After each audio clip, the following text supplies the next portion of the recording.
3개국 순방에서 돌아온 이명박 대통령의 첫 일성은 외국의 사례에 빗대서 야당에게 정쟁의 책임을 돌리는 것이었습니다.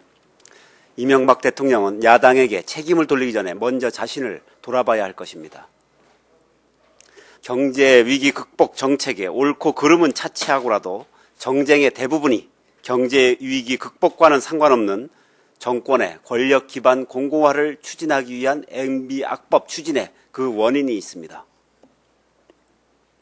또한 여야가 어렵게 도달한 합의를 일방적으로 뒤집고 여당의 다수의 힘으로 밀어붙이기를 종용했던 이명박 대통령의 오만과 독선 탓입니다. 정쟁의 최대 가해자가 바로 청와대임을 국민들이 모두가 알고 있는데 대통령은 자신이 피해자인 양 하고 있습니다. 서민과 중소기업은 하루 버티기가 힘든데 MB 악법을 밀어붙이고자 정치판을 소모적인 정쟁판으로 몰아넣은 이명박 대통령의 독선과 아집을 외국 정치 지도자들은 어떻게 보았을지 궁금합니다. 이명박 대통령은 제발 야당이 협조할 수 있는 정책다운 정책을 내놓기를 진심으로 바랍니다. 오늘 이명박 대통령의 정쟁 야당 탓 발언이 마땅히 풀어놓을 보따리가 없는 이번 순방의 결과에 대한 면피성 발언은 아닌지 곰곰이 따져볼 만한 일입니다. 정부 한나라당이 새해 연도가 시작된 지 2달 채 지나지 않았는데 벌써 추경을 거론하고 있습니다. 잘못된 경제 예측 전망에 대해서 반성을 해도 모자랄 판에 수치심도 모른 채 30조니 50조니 슈퍼 추경을 거론하고 있습니다. 뭐든지 크면 좋다는 그러한 국민 속임수 논리입니다. 빚도 많으면 좋다라는 참으로 무식함의 극치를 보여주고 있습니다. 항생제의 오남용으로 인해서 강력한 항생제에도 죽지 않는 박테리아를 슈퍼박테리아라고 합니다. 슈퍼 추경은 한국 경제의 슈퍼박테리아가 될 것입니다. 더욱이 기재부가 마련한 추경 초안은 사회 간접 자본에 대한 대폭 지원 확대로 채워져 있습니다. 위기에 처한 서민 지원 예산에는 인색하기 짝이 없습니다. 한마디로 토목공사 추경입니다.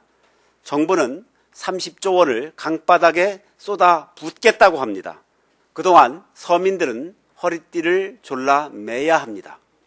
더욱이 정부 여당의 대책 없는 슈퍼 추경 타령에 불어난 30조의 나라빚은 고스란히 국민들의 부담으로 되돌아올 것입니다. 민주당은 슈퍼 추경, 토목 추경에 단호히 반대합니다. 민주당은 서민 추경, 일자리 추경이 되어야 한다고 확신합니다.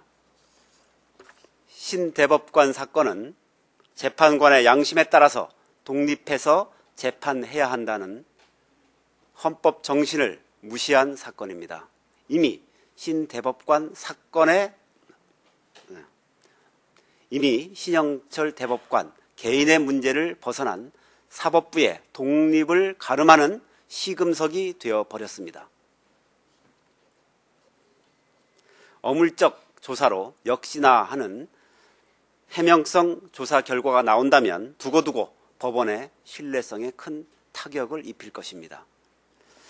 자영업, 중소기업의 부도 및 휴폐업률이 전년 대비해서 50%가량 늘어났다는 보고가 있습니다. 심각한 상황입니다.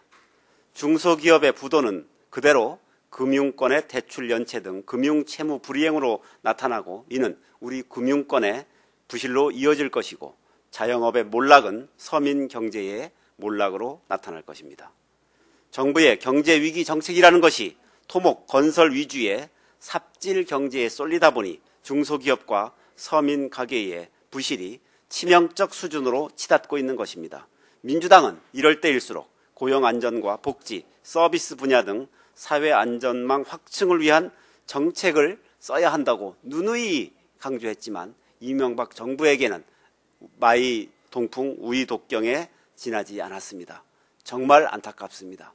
이명박 정권 제발 국민들을 위해서 정신 좀 차리십시오.